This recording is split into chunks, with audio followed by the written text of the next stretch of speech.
The Father reached his hand into the heavens and pulled down 7 stars, and one by one he set them on the brow of Hugo of the hill to make a glowing crown.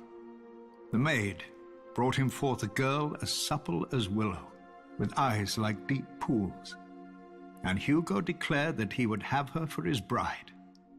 So the mother made her fertile, and the crone foretold that she would bear the king 44 mighty sons. The warrior gave strength to their arms, whilst the smith wrought for each a suit of iron plates. But sadly, the gods no longer walk the earth among us, and you can see what a mess we've made of their creation since. Yet we have hope.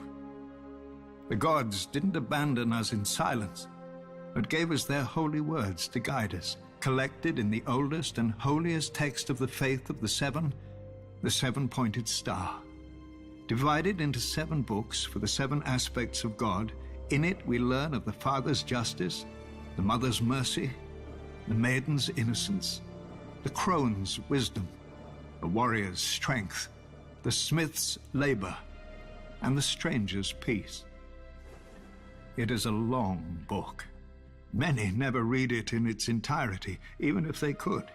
When the Andals first sailed for Westeros, filled with divine fire, every warrior carved a 7-pointed star into his body, for even that was easier than carving its namesake into his mind.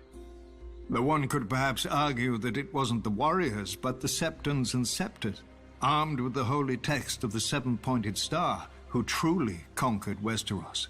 The first men had no letters, but the runes they would scratch onto rocks. No gods, but the faces they would carve into trees. But then came our holy men and women among them, bearing the very words of the gods under their arms. Trees and rocks were no match for the 7-pointed star, and most of Westeros soon turned to the faith and to its guardians, their new Andal overlords. Whilst the Andals soon fractured into warring kingdoms, the faith remained whole and indivisible, bound together by the 7-pointed star. When those kingdoms fell to Aegon and his dragons thousands of years later, the faith remained subject only to the 7 above and the 7-pointed star below. Or so it was supposed to be. Too often, our High Septons have lost their way, clouded by worldly wealth and power.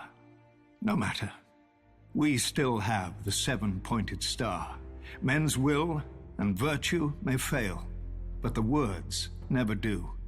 As men bow to their lords and lords to their kings, so kings and queens must bow before the 7 who are one. The knees of the powerful work the same as the knees of the weak, and were given to all for the same purpose, to bend before the gods, or break in the bending.